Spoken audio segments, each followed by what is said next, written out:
Hello dear students, जय हिंद, वंदे मातरम। स्वागत है आप सभी का एक बार फिर से आपके अपने चैनल फिजिक्स टॉपर्स एकेडमी में। मैं हूं गौरव सिंह और मैं लेकर आया हूं चैप्टर नंबर 1 के न्यूमेरिकल का पार्ट नंबर 2। ठीक है, न्यूमेरिकल का पार्ट नंबर 1 हमने पिछली वीडियो में दिया था। अगर आपने वो नहीं देखी है तो मैंने इस डिस्क्रिप्शन में इसका लिंक दिया है, आप उस पर क्लिक करके आप पिछली वीडियो में पहुंच सकते हैं। ठीक है, पार्ट नंबर 1 देख लीजिए, उसके बाद पार्ट नंबर 2। आज जो पार्ट नंबर 2 है इसमें हम क्या लेकर आए, कूलाम्स लॉ। कूलाम्स लॉ होता है ना, ये 1/4πε0 के Q1 Q2 upon R square. ठीक है, तो ये कूलाम्स लॉ पर डिपेंडेंट न्यूमेरिकल्स करने वाले हैं हम। ठीक है, इस फॉर्मूले पर न्यूमेरिकल करेंगे आज हम जितने भी करेंगे। ठीक है, क्वेश्चन नंबर 7, क्योंकि 6 तक तो मैंने आपको करा दिया था, तो ये 7 है। 2 protons are separated by a distance of 4 × 10⁻⁻15 metre. यानी 2 प्रोटॉन्स हैं, इस तरीके से 2 प्रोटॉन है, यानी एक प्रोटॉन यहाँ है, एक प्रोटॉन यहाँ है। तो प्रोटॉन पर चार्ज कितना होता है, देखो इस प्रोटॉन का चार्ज Q1 है, इसका मान लेता हूँ मैं Q2। और क्योंकि हम जानते हैं कि भाई जो कि प्रोटॉन्स होते हैं उन पर चार्ज कितना होता है, दोनों प्रोटॉन, इसलिए दोनों पर चार्ज क्या होगा, सेम होगा। और कितना होगा, 1.6 × 10⁻⁻19 कूलम। देखिए मैंने दोनों चार्ज जो लिए हैं वो क्या लिए हैं, सेम लिए हैं। अब आप कहेंगे ये तो इलेक्ट्रॉन का चार्ज होता है। ठीक है, इलेक्ट्रॉन प्रोटॉन सब पे चार्ज क्या होता है, दोनों पे बराबर बराबर होता है। जितना इलेक्ट्रॉन पे चार्ज होता है उतना ही प्रोटॉन पे होता है, बट नेचर में अपोजिट होते हैं। प्रोटॉन के चार्ज को प्लस लिख सकते हैं यहाँ पर, इलेक्ट्रॉन के चार्ज को आप माइनस लिख सकते हैं यहाँ पर। ठीक है, तो वैसे भी हम केवल मैग्नीट्यूड की बात करते हैं, माइनस प्लस की, यानी कि नेचर की बात नहीं करते हैं। तो कभी भी प्रोटॉन हो इलेक्ट्रॉन हो, सबके लिए चार्ज की वैल्यू क्या लिखते हैं, सेम लिखते हैं। ठीक है, माइनस प्लस को लिखने की जरूरत नहीं होती है। ठीक है, चलिए Q1 Q2 हो गया। और कितनी डिस्टेंस पर रखे हुए हैं, स्मॉल r। क्या डिस्टेंस है, 4 × 10⁻⁻15 मीटर। ठीक है, ये r डिस्टेंस सपोज करो, तो ये डिस्टेंस आपको दे रखी है। अब आप करते हैं इसको सॉल्व, कैसे करेंगे, देखो बिल्कुल सिंपल है। फ्रॉम f = 1/4πε0 के Q1 Q2 upon R square. ठीक है, अब जरा ध्यान से देखेंगे, ये जो वैल्यू बताई थी मैंने आपको 9 × 10⁻9 बताई थी। ठीक है, k की वैल्यू यहाँ पर 1 लगाएंगे, क्यों, क्योंकि किसी मीडियम की बात तो की नहीं है, तो इसका मतलब एयर और वैक्यूम की बात की गई होगी। ठीक है, इसलिए k की वैल्यू हम 1 लगाएंगे। बची हुई वैल्यू जो आएगी 1/4πε0, उसकी वैल्यू 9 × 10⁻9 होती है, आप जानते हैं, ये लगा दिया हमने। और Q1 कितना आपका 1.6 10⁻⁻19, और दूसरा भी है 1.6 10⁻⁻19 है। ठीक है, और डिस्टेंस का स्क्वायर, डिस्टेंस क्या है आपकी 4 × 10⁻15। इसका स्क्वायर है इसलिए 2 बार लिख देंगे आप इसको। ठीक है, पावर 3 होता तो 3 बार मल्टीप्लाई कर देते, जितनी पावर होती है उतनी बार मल्टीप्लाई करते हैं। ठीक है, आप जरा ध्यान से देखें। अब देखो मैं आपको ना एकदम बेसिक लेवल से कैलकुलेशन करना सिखाऊंगा, बिल्कुल जीरो, एकदम बेसिक लेवल से, बिल्कुल जीरो लेवल से। कैसे करते हैं, इसमें जो डिजिट होती है ना, पहले उनको लिख लेते हैं। क्या, 9, दूसरा क्या 1.6, और तीसरा क्या है यहाँ पर, ये भी 1.6 है। डिजिट आपकी खत्म। अब बची आपके 10 की पावर, इनको सबको एक साथ कर दो। 19 और 19 सेम पावर को एक साथ जोड़ लो पहले। 19 19 38, 38 में से 9 जो डिफरेंट पावर वाला होता है ना उसको घटा देते हैं। ये दोनों सेम पावर इसलिए जोड़ दो, बाकी बचे को घटा दो, सिंपल तरीका। 19 दूनी 38, 38 में से 9 गया तो कितना बचा, 38 में से 9 गया तो 29 बच गया। कितना बच गया, 29। माइनस के 29, क्यों, माइनस के ज़्यादा है ना, 29 है, और 19 दूनी 38, 38 में माइनस के 9 है केवल, प्लस के, तो 38 ज़्यादा है 9, 38 ज़्यादा है, इसलिए 38 पर साइन माइनस का है, इसलिए बचेंगे जो ज़्यादा वाले के बचते हैं, ध्यान रखना। ठीक है, आगे देखिए, 4 और 4 आपका ये रहा, 4 और 4, और 10 की पावर 15 और 15 सेम पावर है, जोड़ दो, 30 होगी पावर। माइनस माइनस की है इसलिए ऐड करके भी माइनस ही आएगा। ठीक है, ध्यान से देखना। अब आपको क्या करना है, पॉइंट हटा देना है तो 10 लग जाएगा। ठीक, और इधर से भी पॉइंट हटेगा तो आपका फिर से 10 आ जाएगा। 4 चौक 16 से ये 16 खत्म, 4 चौक 16, 16 से 16 खत्म, 16 निम्मा 144, तो ये हो जाएगा आपका, कितना हुआ 144, तो आपका ये हो गया 16 निम्मा 144। ठीक है, 10 की पावर माइनस की 29। ओके, और देखें ये खत्म, 10 की पावर कितनी बचे, 30, और 10 100, 100 मतलब 10 की पावर 2। ठीक है, 30 में से 2 पावर ये कम हो जाएंगी, क्योंकि ये प्लस की आएंगी, ये माइनस की 30 और ये प्लस की 2 आएंगी, तो 30 में से 2 पावर कम हो जाएंगी तो 28 बचेंगी। 10 की पावर माइनस के 28 बचेंगी। ठीक है, तो 144 गुणा 10 की पावर 28, ऊपर जाके क्या बचेगा, 28 को ऊपर ले जाएंगे तो कितना बचेगा आपका, प्लस का 28 हो जाएगा, तो माइनस के 29 प्लस के 28, तो माइनस का 1 बचेगा। ठीक है भाई, 28 से 28 खत्म हो गई तो 1 ही तो बचा ऊपर। ठीक है, और हम जानते हैं 144, और ये जो 10 की पावर -1 है इसको नीचे ले आइए, तो 10 की पावर 1 यानी 10 हो जाएगा नीचे आकर के। और हम जानते हैं जितनी डिजिट होती है ना, एक के बाद जितनी डिजिट होगी जीरो, जितने जीरो डिजिट होती हैं, जैसे जीरो है, एक जीरो है तो एक के बाद पॉइंट लगा दो इधर से गिन के, भाग करने की जरूरत नहीं है आपको, यानी 14.4 आएगा इसका भाग कर करके। ठीक है, इतना न्यूटन का बल हो गया। यही आपका क्वेश्चन नंबर 1 का आंसर हो जाता है। ठीक है, बिल्कुल सिंपल है, मैंने आपको एकदम जीरो लेवल से आपको कराने की कोशिश की है, एक एक चीज़ बताई है। ठीक है, इस तरीके से करते हैं दोस्तों कैलकुलेशन। आई थिंक आपको समझ में आया होगा। अगर समझ में आया है आपको तरीका मेरा, तो अभी लाइक करें इसको। ठीक है, लेता हूं मैं अगला क्वेश्चन। अगला क्वेश्चन स्क्रीन पर आपके सामने, क्वेश्चन नंबर 8, 2 अल्फा पार्टिकल्स क्या दे रखे हैं, देखो ध्यान समझना है इसको। क्या दे रखा है, 2 अल्फा पार्टिकल्स हैं, यानी एक अल्फा पार्टिकल यहां पर है, ठीक है, और एक अल्फा पार्टिकल आपका यहां है। ठीक है, अल्फा पार्टिकल, 2 अल्फा पार्टिकल है। ठीक है, अब दोनों पर चार्ज कितना होगा, अल्फा पार्टिकल पर चार्ज जो होता है ना 2e के बराबर होता है, ध्यान रखना। अल्फा पार्टिकल पर चार्ज कितना 2e के बराबर होता है, फिक्स होता है, ध्यान रखना। दो प्रोटॉन के चार्ज के बराबर अकेला अल्फा पार्टिकल पर चार्ज होता है, ध्यान रखना। तो अल्फा पार्टिकल पर चार्ज क्या होता है, e। ठीक है, और इस पर कितना हो जाएगा, सॉरी प्रोटॉन पर कितना होता है, e, तो अल्फा पार्टिकल पर कितना हो जाएगा, इसका डबल, यानी 2e।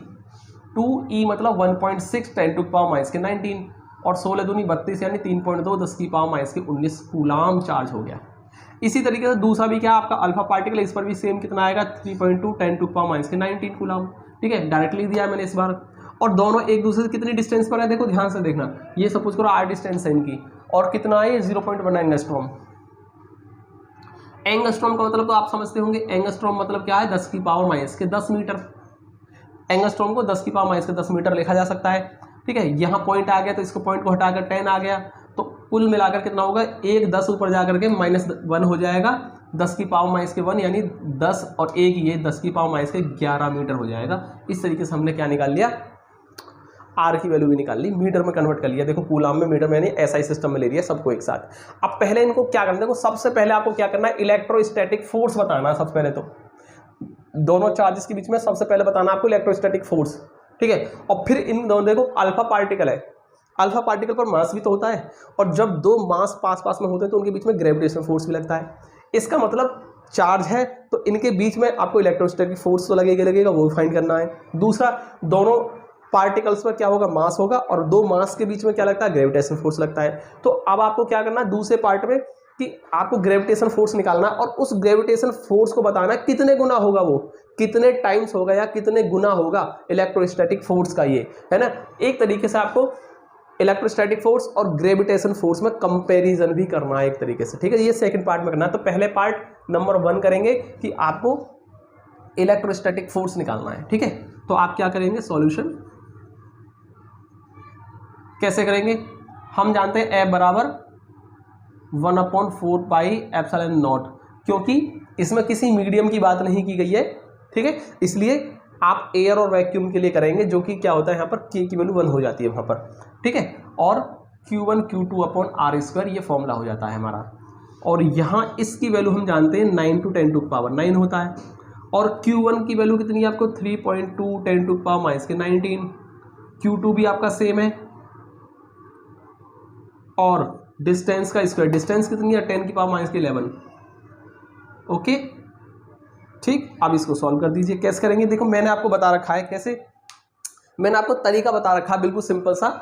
कैसे कि आप कैलकुलेशन करते टाइम क्या देखेंगे, पहले डिजिट देखेंगे, डिजिट कौन कौन सी, एक ये रही, एक ये रही, एक ये रही। ठीक है, न्यूमेरिकल वैल्यू देखिए ये रही 3.2 3.2 9, तीनों की कर लीजिए एक साथ मल्टीप्लाई। तो मैं कर देता हूँ इसमें 3.2 × 3.2 × 9, इन तीनों की मल्टीप्लाई कर देता हूँ। तो देखिए कितना आएगा, मल्टीप्लाई करके 92.16 आ गया। और 10 की पावर को एक साथ कर लो, 19 दूनी 38, 38 में 9 हो गया तो 29 रह गई माइनस की। ठीक है, आगे देखो 11 11 22 होगी, ये 22 पावर हो जाती है।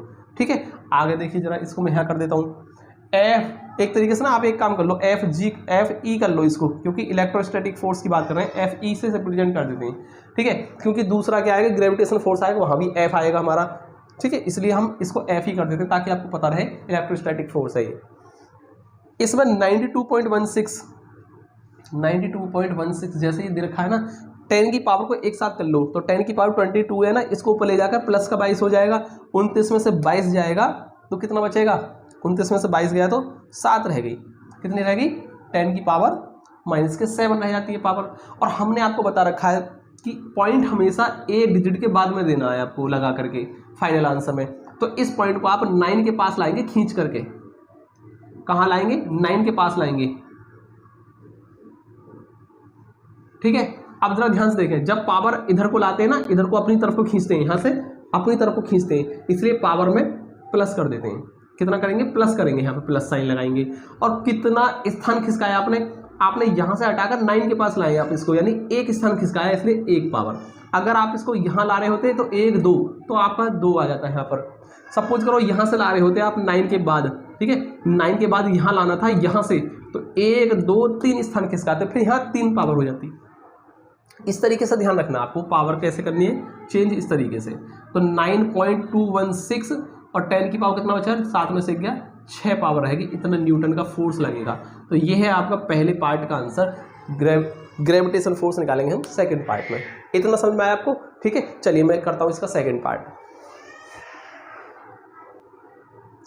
देखिए सेकंड पार्ट में क्या करना है, इलेक्ट्रोस्टैटिक फोर्स और ग्रेविटेशन फोर्स का दोनों का कंपैरिजन करना है, ठीक है। दोनों को कंपेयर करना कैसे करेंगे, आपको Fe और Fg दोनों का कंपैरिजन करना है, मतलब दोनों को कंपेयर कैसे करेंगे इस तरीके से, ठीक है। कंपेयर करने का तरीका बिल्कुल सिंपल है, डिवाइड कर देते हैं दूसरी वैल्यू का, ठीक है। अब Fe की वैल्यू क्या लिखेंगे, फॉर्मूला 1/4πε0 और Q1 Q2/r²।